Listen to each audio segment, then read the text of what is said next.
Hello everyone, welcome to the Gurukul YouTube channel. In the last class we discussed about the general nth term of an AP. It was given by an is equals to a plus n minus 1d. हमने ये discuss किया था कि यहाँ पे कौन सा term क्या है, an क्या होता है, उस AP की कोई सा भी nth प्लेस में क्या वैल्यू है, किसी AP का nth प्लेस पे क्या वैल्यू है वो an है, वो क्या वैल्यू आएगा, n क्या है, उस जगह का नंबर, कौन सा जगह है, first place, second place, third place, fourth place, so on. So a was the first term, d was the common difference, n is the place of an listed in AP. एक बात हमने और समझी थी कि n will always be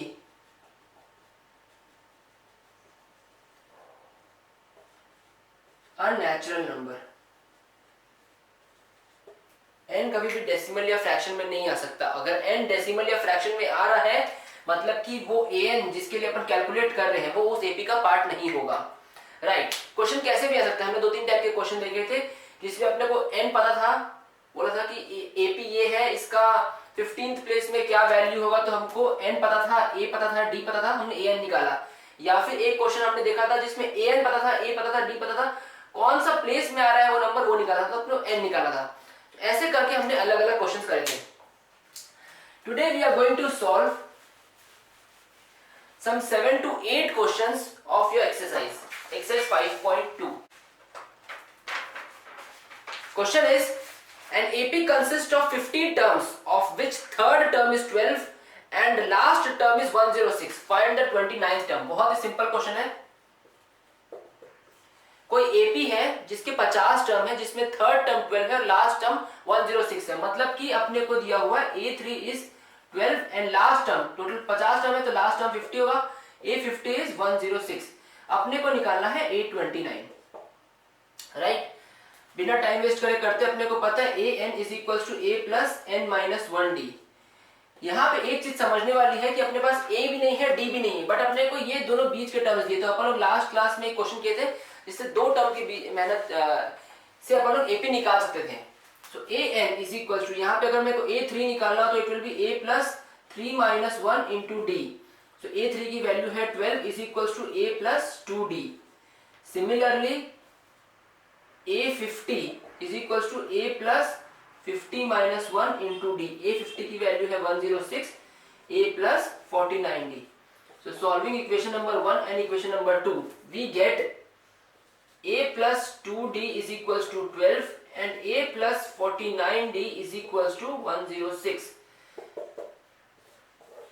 तो यहाँ पे आता है minus 47d is equals to minus 94. So d is equals to 2. अगर d की वैल्यू 2 आती है, यहाँ पे d की वैल्यू 2 सब्स्टिट्यूट करते पहले इक्वेशन में, तो a की वैल्यू आती है अपनी 8. अगर a 8 है, d 2 है, तो अपना AP क्या बनता है, अगर AP will be 8, d 2 है, next 10, next 12, so on. निकालना है अपने को A29. So it is very simple. A29 will be a plus 29 minus 1 into d. So A29 would be, a is 8 plus 28 into 2. So it will be 8 plus 56 is equals to 64. Right. Next is question number 10. The 17th term of an AP exceeds the 10th term by 7. Find the common difference. कभी भी question देखकर घबराना नहीं है, हमको अपनी general form में चीजों को लिखना चालू करना पड़ेगा. 17th term of an AP exceeds the 10th term by 7. मतलब जो 10th term है अगर उसमें 7 ऐड करते तब अपने को 17 मिलता है. तो 8 10 प्लस 7 करेंगे तो अपने को 17 मिलेगा. राइट. मान लेते हैं किसी AP का फर्स्ट टर्म है a और कॉमन डिफरेंस है d. सो अपना ये हो जाएगा a plus 17 minus 1d. an is equals to a plus n minus 1d is equals to a plus 10 minus 1d और ये plus 7. इसी इक्वेशन को हमने ऐसे लिखा. यहाँ पे आप लोग लिख लेंगे कि let a be first term be a and common difference भी d. So it will be a plus 16d is equals to a plus 9d plus 7, ए से ए कैंसिल हुआ, यहाँ पे आया 7d इज इक्वल्स टू 7, तो यहाँ पे d की वैल्यू आ जाती है 1। मूविंग फॉरवर्ड,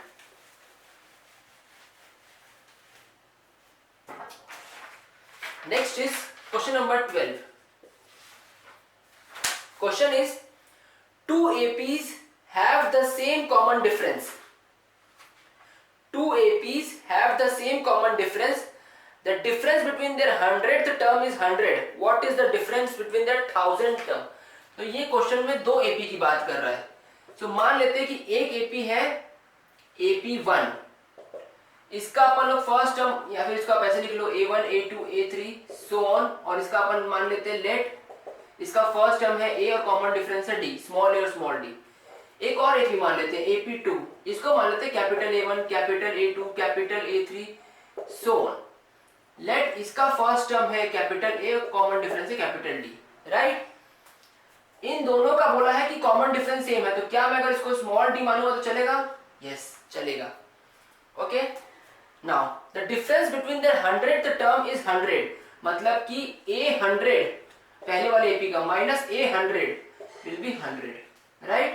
A100 क्या होगा इसमें? A plus 100 minus 1 into D, और इसमें क्या होगा? Capital A plus 100 minus 1 into, यहाँ का भी D सेम है क्योंकि कॉमन डिफरेंस दो AP का सेम है, it will be 100।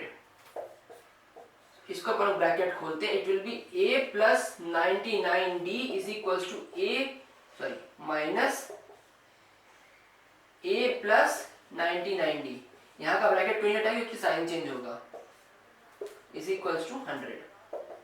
So it is A plus 99D minus A minus 99D is equals to 100। 99D cancel, small a minus capital A is equals to 100। इस equation को अपन equation number 1 बोल देंगे। निकालना क्या है? Difference between their 1000 term, मतलब कि अपने को निकालना है A1000 माइनस A1000, राइट। तो ये हो जाएगा A plus 1000 minus 1D minus A plus 1000 minus 1D। Since ये D और स्मॉल d सेम है, तो अगर मैं इसकी जगह स्मॉल d लिखूंगा तो भी चल जाएगा। ब्रैकेट ओपन करते हैं, A plus 999D minus A minus 999 small d, दोनों d सेम है, ये दोनों कैंसिल हुआ, ये आया है A माइनस स्मॉल a। अपने को क्वेश्चन नंबर 1 से पता है कि A minus small a is 100, hence difference between their 1000 term will be 100 only, right. Next is question number 14। इस टाइप का हम एक क्वेश्चन कर चुके हैं। Okay, so how many multiples of 4 lie between 10 and 250? 10 से लेकर 250 तक नंबरों के बीच में 4 के मल्टीपल्स कौन कौन से हैं? 4 के मल्टीपल्स मतलब कि कौन कौन से नंबर 4 के टेबल में आते हैं, राइट। तो पहला नंबर जो 4 के टेबल में आएगा 10 आता है क्या? नहीं। 11 आता है क्या? नहीं। 12 आता है क्या? हाँ। Next number 16, next number 20, so on. Last number निकालने के लिए हम क्या करेंगे? पहले 250 को चेक करेंगे कि 4 के टेबल में आ रहा है क्या। सो हम यहाँ पे देखेंगे, एक रफ वर्क करते हैं, 250 डिवाइड बाय 4। सो हम यहाँ पे देखेंगे it will be 10, so 2 8 2, remainder 2 आ रहा है, मतलब कि नहीं हो रहा है। रिमाइंडर 2 आ रहा है मतलब कि अगर ये नंबर 2 कम होता, 250 वाला नंबर 2 नंबर से कम होता, तो अपने पास रिमाइंडर कुछ नहीं बचता। तो मतलब कि अपना नंबर अगर 248 होता, ये 4 से होता, तो मतलब कि लास्ट नंबर जो 4 से मल्टीपल होगा 250 के पहले विल बी 248। हर बार अपने को ऐसे ही करना है। कोई भी अगर ऐसा आता है कि how many 2 digit number are divisible by 3 या how many 3 digit number are divisible by 7, कुछ भी आता है तो अपने को लास्ट नंबर जो मैक्सिमम नंबर है 999 या 999 जो भी आता है, उसको उस नंबर से जिसका पूछा है टेबल में उससे डिवाइड करके देखना है, रिमाइंडर जो आता है लास्ट नंबर से माइनस कर देंगे तो वो नंबर अपना परफेक्टली डिविजिबल होगा, राइट। इस क्वेश्चन में अपने को बताना है कि टोटल नंबर कितने हैं, तो अपने को निकालना है n इस नंबर का, कि इसका अगर n पता पड़ जाए तो first place, second place, third place कौन सा n में आ रहा है उतने नंबर होंगे। फाइन, तो अपने को दिया है an 248, अपने को दिया है a 12 और अपने को दिया है d। बहुत सिंपल सा फॉर्मूला है, a is equal to a plus n minus 1 into d. an है अपना 248, a है अपना 12, n अपने को निकालना है, d अपने को पता है। So it will be 237 is equals to 236 sorry is equals to n minus 1 into 4. ये 4 को आराम से कर लेते हैं. So 236 divided by 4 is equals to n minus 1. So it will be 5s are 20 and 9s are. So n will be minus 1 को इधर लेंगे 59 plus 1 is 60. टोटल 60 नंबर्स हैं जो 10 और 250 के बीच में आते हैं that are divisible by 4. Right. Next is question number 15. For what value of n are the nth term of two APs are equal? AP क्या क्या है? अपने पास दो AP दिया है.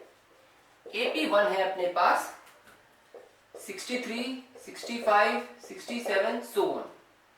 And AP2 है अपने पास 3, 10, 17 and so on. ऐसी कौन सी n की वैल्यू है जिसका nth टर्म सेम है? ऐसी कोई वैल्यू है जहां पे ये दोनों नंबर सेम आ रहे हैं. अगर यहाँ पे x है तो यहाँ पे भी x होगा. मान लेते हैं कि वो नंबर अपना है an, राइट, दोनों में आ रहा है. पहले वाली AP को अगर अपन देखेंगे तो इसका A है अपने पास 63, इसका D है अपने पास 2.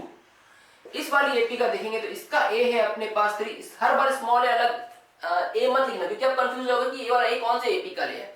एक में स्मॉल लिख लीजिए, एक में कैपिटल लिख लीजिए, नो प्रॉब्लम. और इसका D है अपने पास +7, राइट. अगर इसका AN अपन देखें so it will B 63 plus n minus 1 into 2.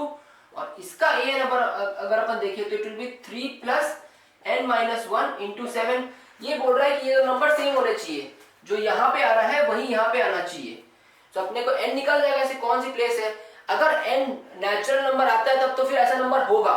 अगर n नेचुरल नंबर नहीं आता है मतलब ऐसा नंबर होगा ही नहीं जो दोनों में एक बार आ रहा हो.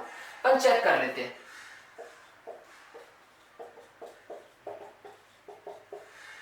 This should be same given in the question, right. थोड़ा जल्दी से सॉल्व करते हैं. इट विल बी ब्रैकेट खोल लेते पहले. 63 plus 2n minus 2 is equals to 3 plus 7n minus 7. So it will be 63 minus 2 is 61 plus 2n is equals to minus 4 plus 7n. So 4 को इधर ले गया, n को उधर लेकर गया. 65 will be equals to 5n. So n will be equals to 13. n natural number आया है मतलब कि 13th प्लेस का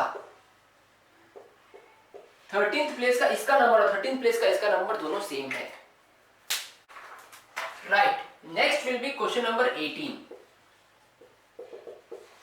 question is the sum of 4th and 8th term of an AP is 24 and the sum of 6th and 10th term of an AP is 44. Find the first 3 terms of the AP. I hope आप लोग के पास अपनी NCERT books होगी, उसमें आप लोग question refer कर सकते हैं. मान लेते हैं कि अपनी AP है A1, A2, A3 so on. So it is given the sum of 4th and 8th term मतलब कि A4 plus A8 दिया हुआ है यहाँ पे 24, right? And the sum of 6th term and 10th term is 44. We have to determine the AP, first 3 terms of the AP. अपन यहाँ पे फटाफट AN का फॉर्मूला लगाते हैं हर एक नंबर पे. A4 will be A plus 4 minus 1 3D. A8 A plus n minus 1 8 minus 1 D is equals to 24. Next equation हो जाएगी ये वाली इक्वेशन यहाँ पे लिख देते हैं, ये वाली इक्वेशन हम यहाँ पे लिखें. So it will be A plus 6 minus 1 is 5D plus A plus 10 minus 1 is 9D is equals to 44. दो इक्वेशन दो वेरिएबल आराम से सॉल्व करते हैं. पहले थोड़ा सिंप्लीफाई करते हैं. ब्रैकेट ओपन करते हैं. It will be A plus A 2A 3D plus 7D 10D is equals to 24. A plus A 2A 5D plus 9D 14D is equals to 44. आप चाहो तो यहाँ पे 2 कॉमन लेकर थोड़ा सी और सिंप्लीफाई कर सकते हो या डायरेक्टली सॉल्व कर लेते हैं. डायरेक्टली सॉल्व करेंगे तो solving by elimination method. So it will B minus 4D is equals to minus 20. So D की वैल्यू आती है 5. अगर D की वैल्यू 5 आती है तो अपना A कितना होता है किसी भी एक में डाल दो. So it will be 2A plus 50 is equals to 24. So 2a is equals to minus 26. So a will be minus 13. So our first three terms of the AP जो पूछा है, it will be minus 13. इसमें plus 5 करेंगे, so ये और नीचे जाएगा, it will be minus 8. इसमें plus 5 करेंगे, it will be minus 3 and so on. This will be our AP.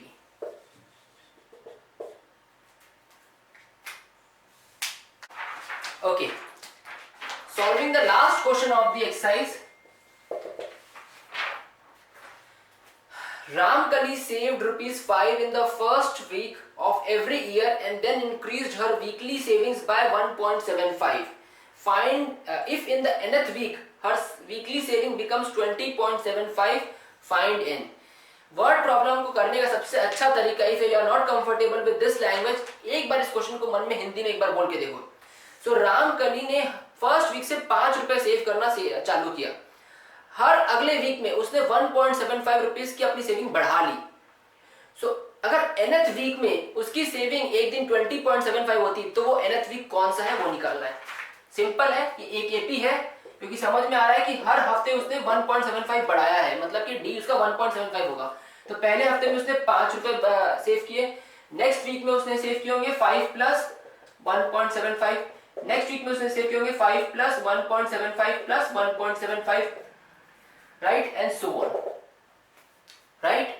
सो अगर इसको मैं वापस लिखूं तो it will be 6.75 and it will be 8.5 and so on. So अपने को बताना है ऐसा कौन सा n है जिसके यहाँ पे 20.75 बन रहा है. यहाँ पे n की वैल्यू निकालनी है. ये फर्स्ट वीक था, ये सेकेंड वीक था, ये थर्ड वीक था एंड सो ऑन. तो अपने को nth वीक निकालना है. सिंपल है, यहाँ पे अपने को an दिया हुआ है 20.75, a अपने को दिया हुआ है 5 एंड अपने को d पता है इट इज 1.75.